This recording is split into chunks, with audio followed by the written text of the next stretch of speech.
Good afternoon and welcome to today's ICBA webinar, the DotBank decision. My name is Craig Schwartz and I'm the MC for today's webinar, and will shortly be introducing the host, Jeremy Delpiaz, Vice President for Cyber and Data Security Policy at the ICBA. At FTLD Registry Services, I'm the Managing Director and oversee the administration of the DotBank and .insurance internet domains on behalf of the global banking and insurance communities. For today's webinar, I'd like to review some brief housekeeping items. All participants will be muted during the call.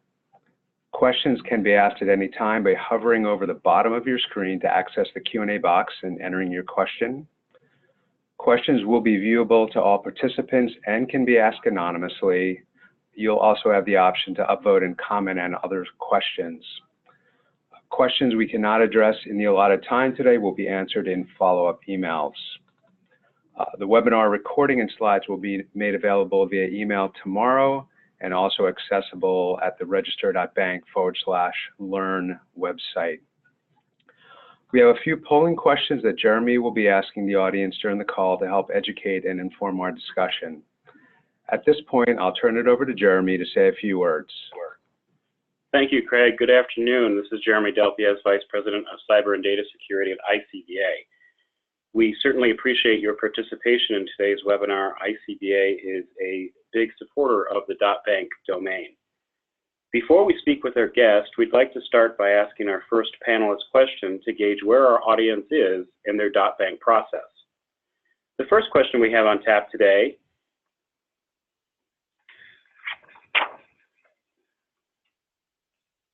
is, are you considering a move to .bank in 2019?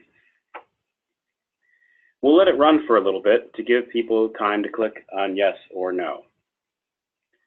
Today, our guests are Kevin Piette, Chief Operating Officer of the State Bank of Cross Plains, a $990 million bank in Cross Plains, Wisconsin, and Cindy Till, Graphic and Web Design Administrator at First Citizens Bank, a $1.2 billion bank in Mason City, Iowa. Also joining us today are Drew Schiff, Director of Engagement Services at FTLD, and Craig Schwartz, who you already heard from, as FTLD's Managing Director. Drew and Craig will help with any additional questions and guidance as you consider moving to your domain to .bank. Good afternoon, Kevin and Cindy, and thanks for joining us today. It's my pleasure to welcome you, and we look forward to learning about your respective journeys to .bank, as well as some tips and best practices you can share with others considering this important move. So let's begin.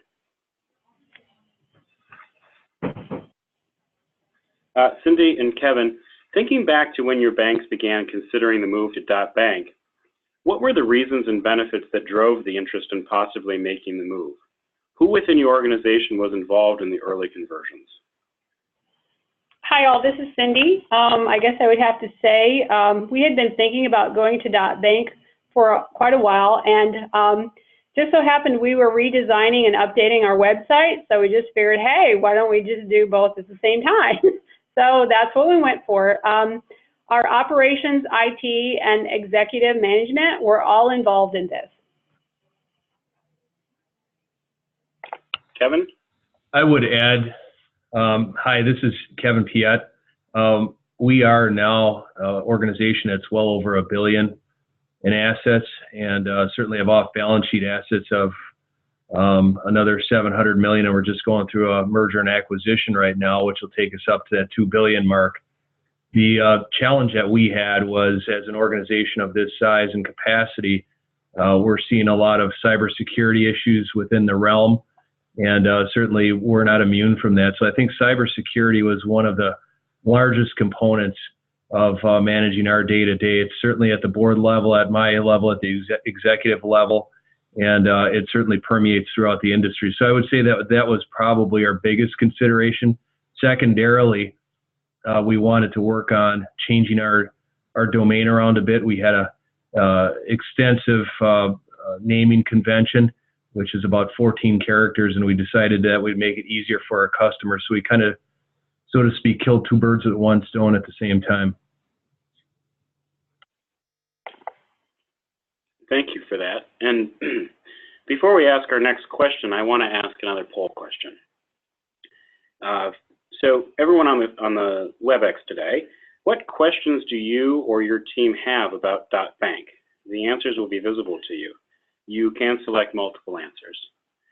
Kevin and Cindy, along those lines, what were the primary concerns and perceived challenges within the bank of making the move? This is Cindy. I guess our primary concerns were having all of the technical elements of the new website with a new vendor, with our new .bank URL, all working together nicely on launch day. The challenges for us really ranged around three different things, largely. One was education. That was education at various levels within our organization. From the board level, I had to advise and educate the rest of the executive committee as to why this was important for our organization. I had to involve a number of cross-functional team members to advise them and educate them as well. So education was completely critical. It's also imperative that given our base of customers, how and what we were going to educate them on. Second one was implementation time frame and cost. Similar to what Cindy said, the technical capabilities and realm, we wanted to make sure that was manageable. And really the third, and I think all of us deal with this, are the competing priorities. Is this important for us?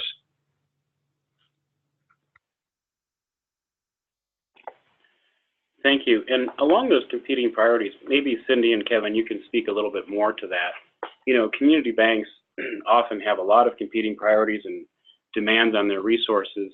Can you talk a little bit more about the decision to move to .bank when considering other priorities, maybe what those discussions involved with your board or your bank presidents? Sure, I'll start off this time. One of the things I mentioned earlier was cybersecurity. Within our organization, that was my function at the board table to make sure that the rest of the board understood exactly what cybersecurity meant and what it meant to our organization, our customers, especially if it's not done right. So that was a primary thing that really helped with the .bank discussion, was leveraging .bank's role in the security elements, especially as it relates back to cybersecurity. So that allowed us to percolate this project up to the top of the list. It also helped that myself and my team had done a little bit of homework in advance to lay out what the path would look like and the timeframes. And I think given that, again, it really helped substantiate not only the need, but the requirement to do this. This is Cindy. I really have to echo a lot of what Kevin had said. Security was huge for us, and our whole theme throughout this was committed to security. That was just the main thing, and we got everybody on board. So there's a question from the group that asks how you all educated the executive group and board around why this was something that needed to be done. What were maybe a couple of main points that you used to convince the executives that this was something to prioritize? I can start off again. Well, since I mentioned cybersecurity, I think that was a relevant topic, and cybersecurity really spans a number of different topics.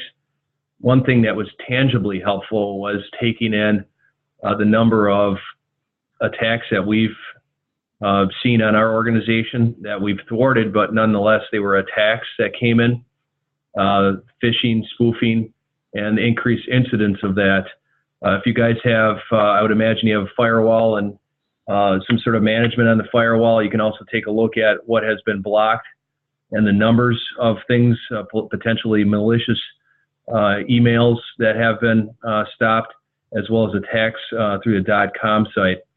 So I think that statistical information, as well as an awareness of cybersecurity and just what's happening in the industry, more importantly, and given our role as a fiduciary, a trusted source within our communities, it was imperative that we switch. So that was a big, I think, lever that was pulled. But it's I tried to take it from a broad level and moved it down into where you actually take tangible information and use that to support your argument. Hi, this is Cindy.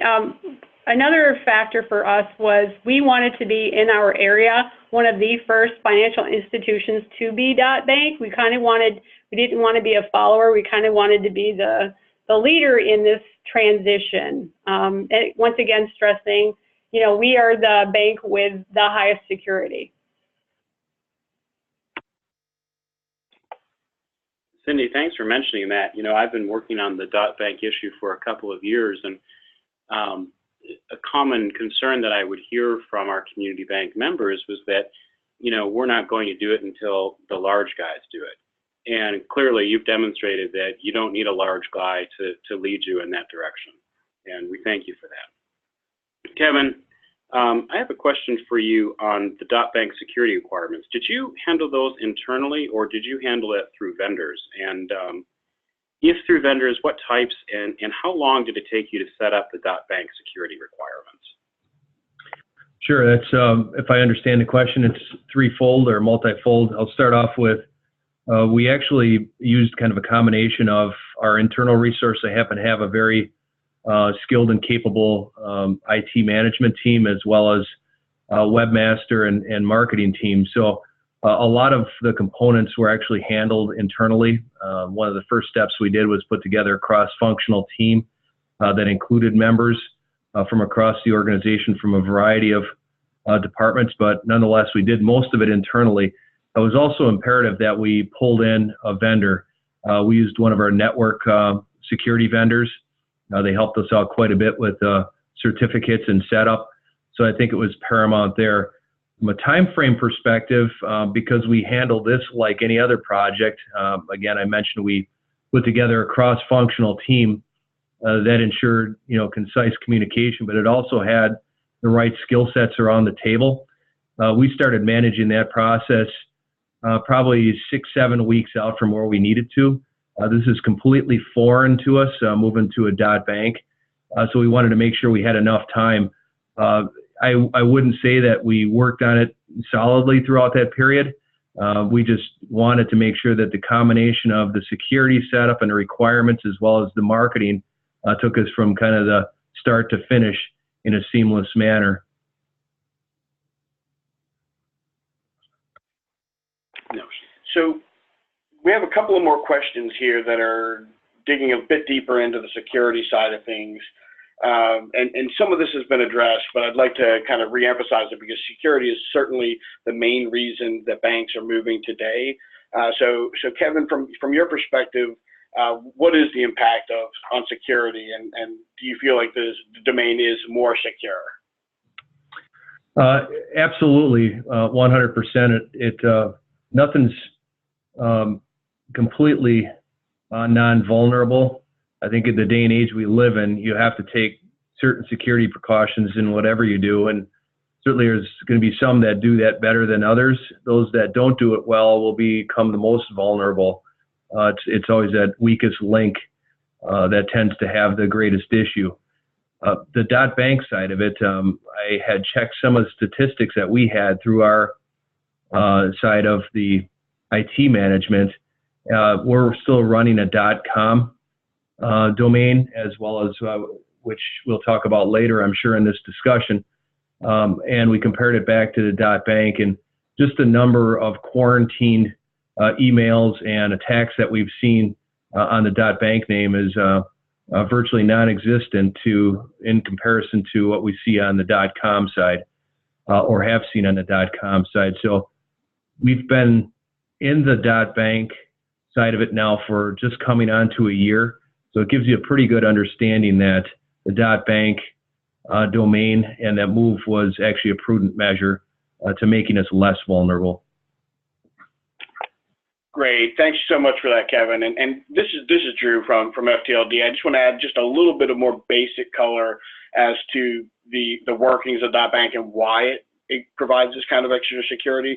And the big thing is that because the verification and authentication we do up front ensures that only banks have access to a .bank domain, the bad actors, the hackers, can't get any .bank domain. So at the end of the day, the typical pattern of a bad actor creating phishing emails to your employees, to your customers, to your vendors is relatively easy in a .com because they can get a lookalike domain for $10, $15 that isn't noticeably different from your existing domain, create these phishing campaigns that are relatively successful.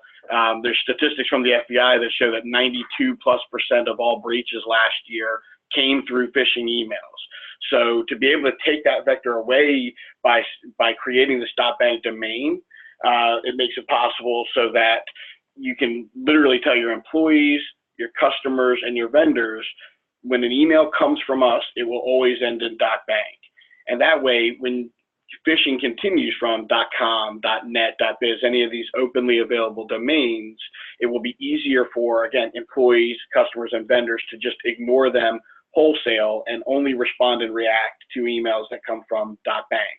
So they won't be accidentally downloading or clicking links in these phishing emails, and same with spoofed websites. So suddenly this whole network that you interact with can be a part of the security and not just protected by it. So instead of being weak links to your security, they're actually engaged in the security process itself.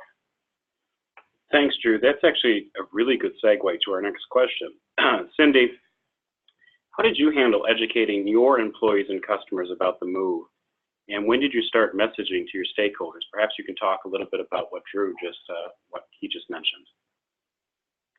Well, prior to us going live, the marketing department, we made visits to each of our 9 locations, and we spoke at their staff meetings. We were explaining the navigation of our redesigned site as well, so it was like 2 things in one. We reviewed a Q&A that addressed both the new website and .bank questions that might come up. We educated our customers by giving them a heads up that our website was going to be changing. Similar to Kevin, we had a long .com email or URL, and we were switching to a much shorter one. So we told them about that so they wouldn't be all freaked out on go live day. And then on our new website, we had multiple things such as a fade banner at the top of the website, welcoming them to our new .bank site. So they didn't think like, oh my gosh, I'm on the wrong bank site. No, we reaffirmed, no, you are in the right place.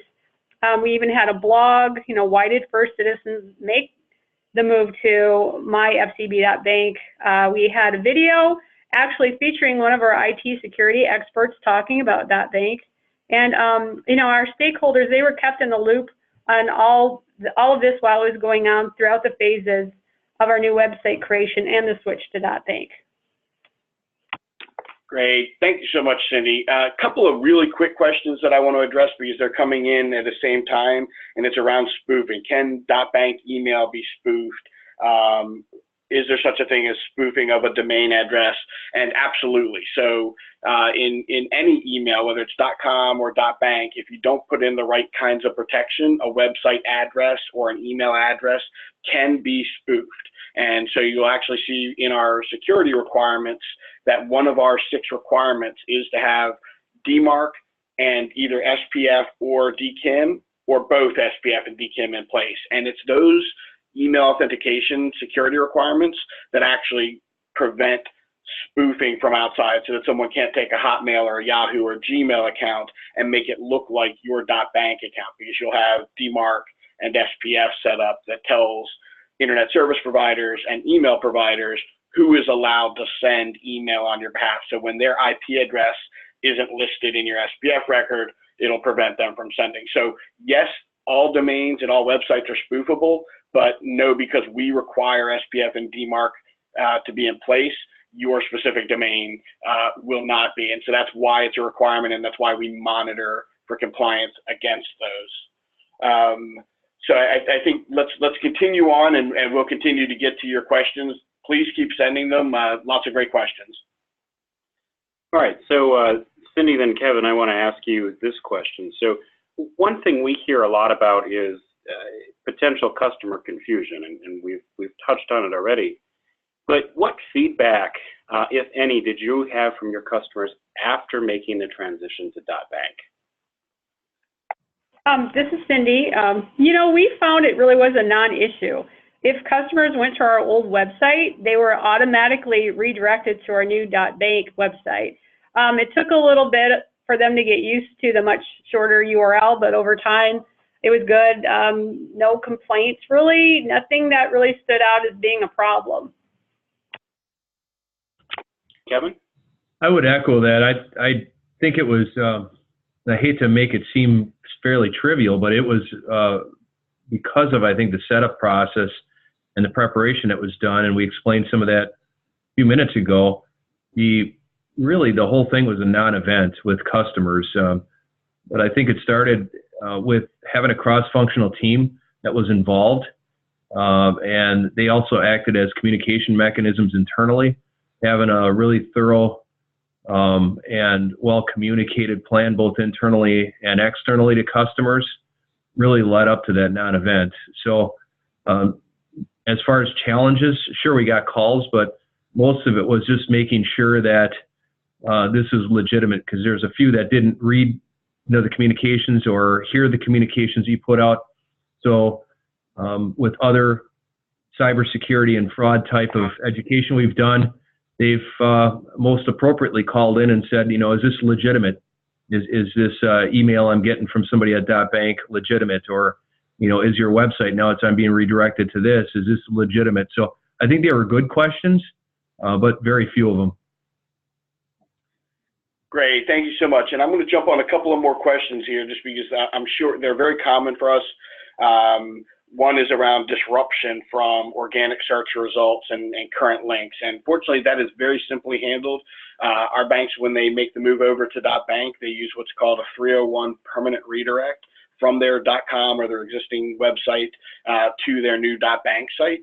And that line of code ensures that no matter how someone tries to go to your .com site, they're immediately redirected to your new .bank. So whether they type in your old .com, or if they have your old .com bookmarked or favorited, or they have a link in an email, or they find you in Google, any of those ways that they used to find you to go to your .com will immediately send them through to .bank. Even better, a 301 redirect will maintain your current SEO. So all the work that you put in on the marketing side to climb up in the SEO results will remain and be passed through to your .bank domain.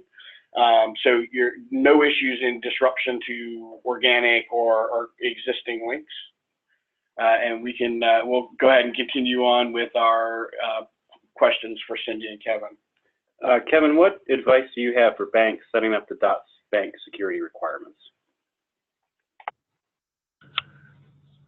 As I mentioned earlier, we used a mix of our internal teams since they're fairly skilled, but that still meant that we didn't have the knowledge of how to do this appropriately.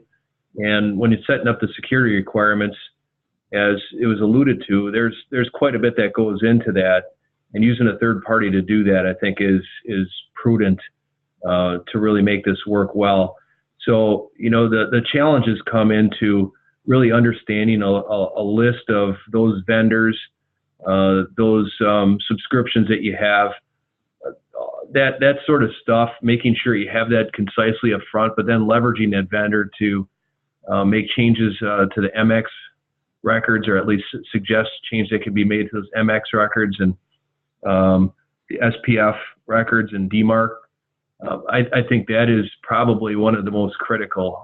And I'll explain later some more about that, but setting up the security requirements, you're going to rely a lot on that end of it, especially with your DNS provider, to be able to ensure that you have minimal issues after you launch.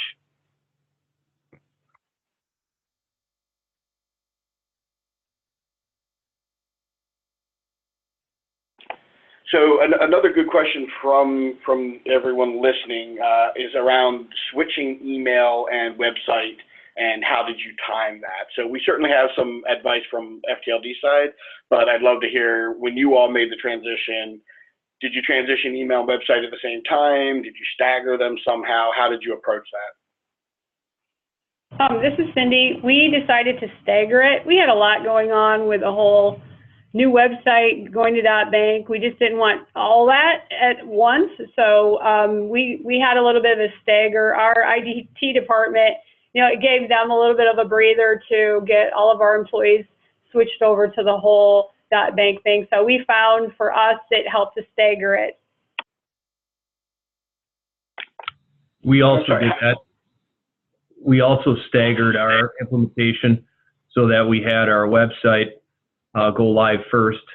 We did that on a weekend, so we minimized any sort of impact.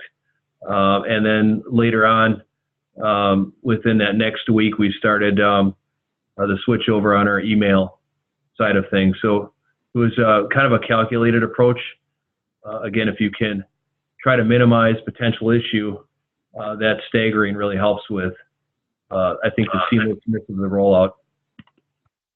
Great, thank you. And that's certainly really pretty well in line with what we tend to recommend banks do. And that's that, do it as you're comfortable. They don't need to be simultaneous, but as close together as you can, just because it will help prevent any customer confusion where they're emailing you at one, at .com and visiting you at .bank or vice versa. And additionally, the real protection of .bank comes from the two sides of preventing or helping to prevent phishing styled emails and preventing spoofed type sites. So to reap the full benefits, you definitely want to do both. As far as them being absolutely simultaneous, it's really up to the bank and its resources as to how quickly they can execute both. I'd say that a fairly large percentage of our banks do them the same week. But if they're a week or two apart, a lot of banks will do an email launch internally just with their employees so that they can test the platform internal with employees and perhaps some vendors and get it ready there. And then when they launch the website a week later after getting some thorough testing done, then they're actually publicly launching email and website at the same time after a week of pre-testing. So we just advise that you do them relatively close together when it comes to the public's view, just to prevent any confusion of emailing one and visiting the other, but simultaneous isn't necessary. And Cindy and Kevin, we've talked a lot about advice that you would give to other banks in regards to stakeholder education, vendors, your customers, and your employees. Is there any other advice or best practices you'd like to share with our participants today? This is Cindy. It helped a lot that we had a timeline and a checklist of the things we wanted to educate the customers on. It helped us stay on task, and not only customers, but staff as well. In the timeline, there was things such as, the email to staff announcing we're going to .bank, from all of the marketing pieces. We'd have promoting our new URL, all the way down to, notifying our vendors, prior to going live, to make sure all of these pieces were in place before our go live day. And of course, I'm in marketing, so it has to be fun. So we made it fun. We helped get the word out about our new .bank URL. Each employee got a shirt with the new shorter URL going down the sleeve. And customers, they received teller slips, and we also handed out little round screen cleaners. They're called tidy tags, and printed on it was our shorter URL, just another tool to get out the myfcb.bank out there. So, eventually they would transition over to that. Great, thanks, Cindy. So I want to address the tips and best practices that you all currently see on your screen. And these are kind of high-level tips that FTLD has put together over the last year and a half of working with hundreds of banks to make the move. And so, that first one is this idea of scheduling a migration consultation. And that call would be with someone from the FTLD team, often myself, that spend 20 minutes with you to look at .bank from your very specific perspective, whether it's who your vendors are, what your concerns are, to make sure that you've got a good high-level plan of who to work with, what it should cost, what the timeline might look like, to make some introductions to additional vendors if that needs to happen. But they typically take about 20 minutes, and we've worked with banks anywhere from 50 million to 10, 12 billion. So we've got banks all over the spectrum. We've been able to help them all do this. As you've probably picked up from the stories that Kevin and Cindy have shared, migration, while there's a lot of similarities, comes in a lot of varieties as well. And what we like to try and help paint the picture is that for setting up the security requirements itself, so that you have a compliant domain that you can launch, we typically tell banks to expect it to take somewhere in the 2 to 3 week range. It's usually about 6 hours, 4 to 6 hours of engineering time that banks will often facilitate over a 2 to 3 week period with their existing vendors, and that the cost, again, for specifically the security requirements, somewhere in the range of about $1,000. Now, where that can change is with some of the extra marketing and education opportunities that Kevin and Cindy shared, is that there's obviously many ways that you can educate your full circle of people as to what's happening. So if you do additional printing or digital advertising or anything like that to help educate and promote, you'll obviously have additional costs beyond the security requirements. But the security requirements themselves, we expect to be about $1,000. And that's something we can assist you with. We have a planning and communication guide that we can work with you on. We also help banks to create copy around this for their website. So you should always feel free to reach out to myself or to the FTLT team. My email address was listed earlier on, and it'll be on the slides that you get. It's just drew@ftld.com. The next point is just doing a quick review of the DotBank security requirements. We have a one-pager that shows all 6 of the security requirements that are necessary. We would suggest sharing those with your existing vendors, because typically banks will move with the help of their current website host and their DNS provider. So by sharing this one page of security requirements with your website host and DNS provider, they can tell you what they're able to help with, what the timeline and cost associated would be, and help you to get the ball rolling. Mentioned this earlier, all of our banks keep their existing website, whether it's .com, .net, .biz, and use a 301 redirect and email forwarding. The nice thing about those is, as I pointed out before, it makes sure that nobody gets lost in the transition. If they email your .com or they visit your .com, they get redirected to the right place, or the email gets forwarded to the right place. The other really big win for that is that it really helps with the educational process. Since there's no way for them to accidentally end up in the wrong place, you can educate them in the right place. So when they get redirected from your .com to your .bank, you can use the .bank website itself to educate them about your move. A lot of banks will do cookie-based pop-ups that say, welcome to our new .bank domain. We made the move to .bank for an even more secure banking experience. Or they'll use their header banners to educate them. Same with email. You'll use your signature line when you're responding from .bank to tell them, you may have noticed our email address now ends in .bank. Please look for the .bank in all future emails to ensure you're communicating with us. So it really does help with the educational component.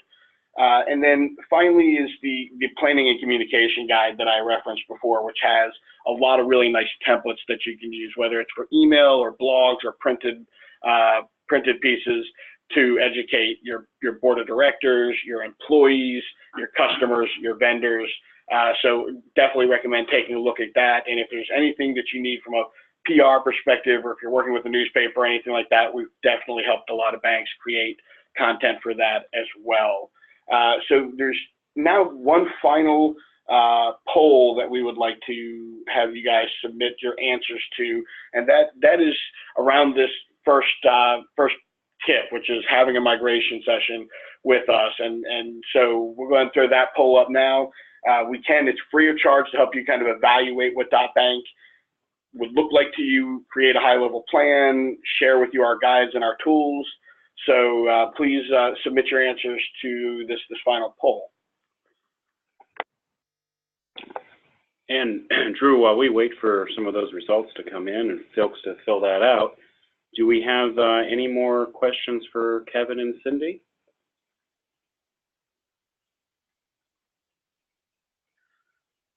So looking at the questions that are still coming in, there's a question around, let's see.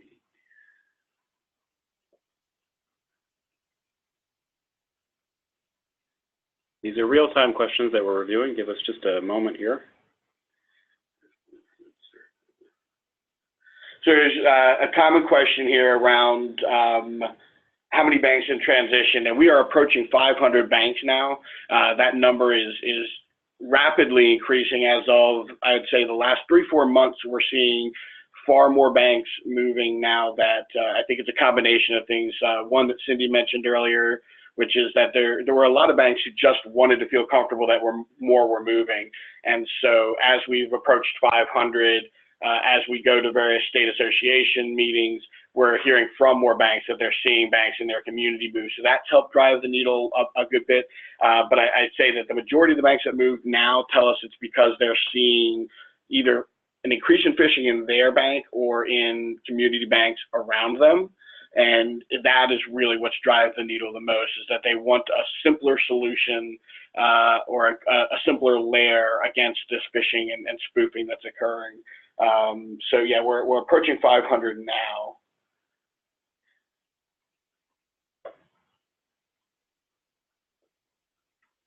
Any other questions for our panelists?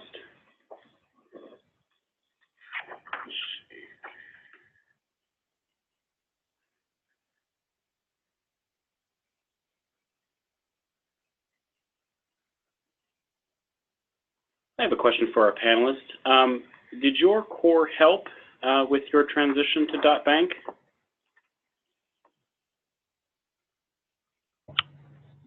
I can take. Go ahead, Cindy. Oh, I was just going to say, not really. Yeah, I think minimal involvement. I think it's more whoever you use for website hosting, I think, is a predominant vendor.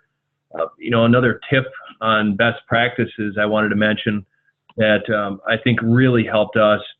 When we launched, we had some issues with some emails being rejected. And a lot of that came back to, again, that preparation.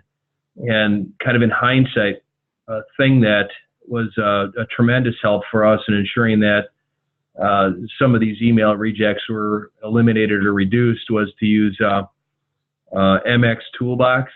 That really helped us substantially in like I said, eliminating, reducing that issue. Great, thanks, Kevin. So there's some more questions, but I wanted to address one thing that Kevin just pointed out. On our website, when you visit our website, and I'll include a link in this to the email that goes out tomorrow, we have an implementation hub that has all of the requirements, resources for online implementation, and tools to check your work. And so what he mentioned, and along with many other tools, to make sure that the requirements are being set up correctly. You can also reach out to us directly, and we can test from our side to make sure that the requirement has been implemented correctly. And now looking back at your questions, how do you find a registrar that sells domain names? If you visit register.bank, one of the top menu buttons is registrars. And if you click through that, it'll list all of our approved registrars. There's around 35 registrars, but if you click registrars on register.bank, it will bring up all of them, and you can go through that. Of the 500 banks that have moved are all actively using, yes, that number that we're referencing of approaching 500 are the people that are actively using their .bank domains. And to our knowledge, the overwhelming majority, 90% plus, are also using email. But that is something we have to communicate with them about. It's not something we immediately know. So yeah, those are all using.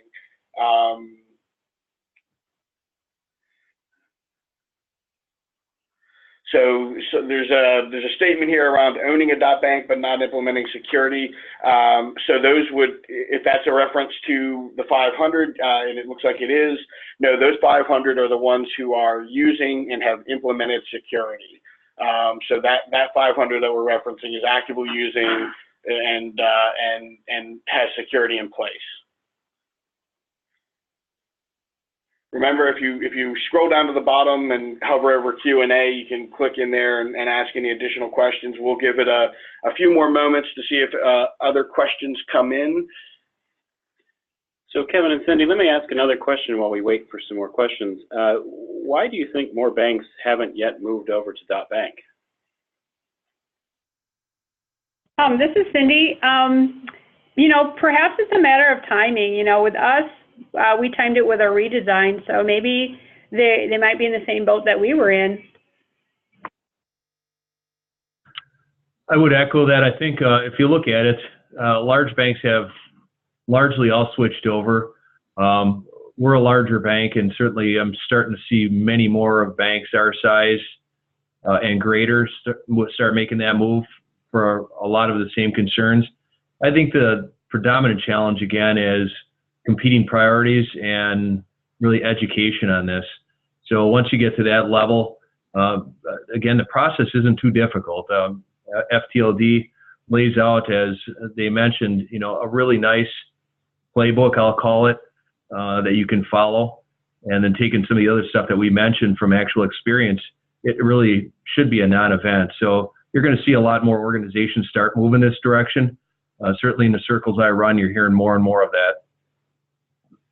Yeah, Kevin, I think that's both of your answers, I think, are pretty in line. We get a mix of banks that just haven't been able to get to it yet, and I think a slightly larger percentage that still had general questions around what the benefits were, didn't really fully understand the security ramifications, weren't sure of how to approach the project, how intense the project was going to be for them internally versus how much they could share over to their existing vendors. So education has certainly been a big help as we've done these webinars and direct outreach to help banks understand the full value and the simplicity behind moving and getting that value. So I think we continue to lean very heavily on education to help bankers understand and prioritize this move.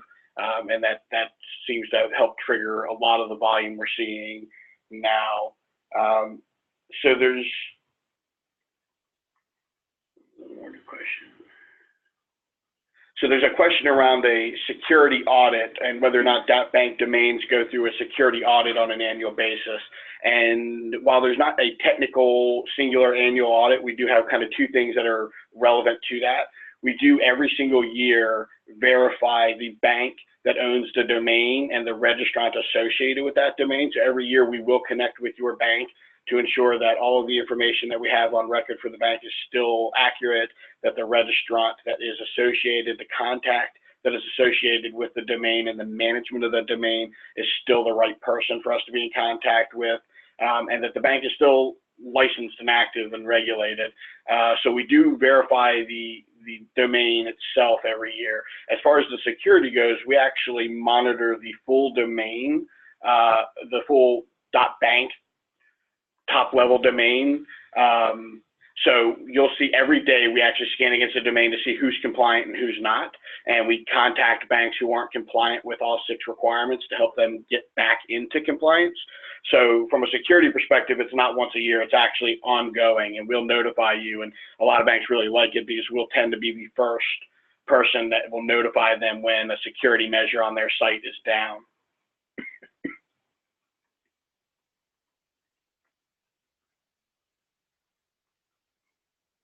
We're still getting some questions, so bear with us here. So as far as what we look for in compliance versus non-compliance, we have the 6 security requirements that you'll see on the one-pager. If you have all those 6 security requirements in place, you're compliant. If you don't, one of those is out of compliance. Examiners requiring banks to switch, that'll never happen. You're not going to have an examiner tell you you must do this. There may be requirements that we require that they advise, like DMARC and SPF, or maybe well into the future DNSSEC. So they might start to recommend some of our individual requirements, but they're not going to mention .bank specifically.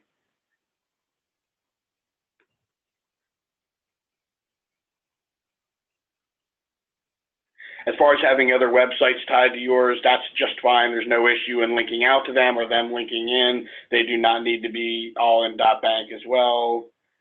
And then we're going to do one more. The $1,000 annual cost for a domain. It is an annual cost, the one that you pay to your registrar, and Circular or Lexington Energy or 101. Any of these registrars will have their own registration fee, and that is an annual registration fee.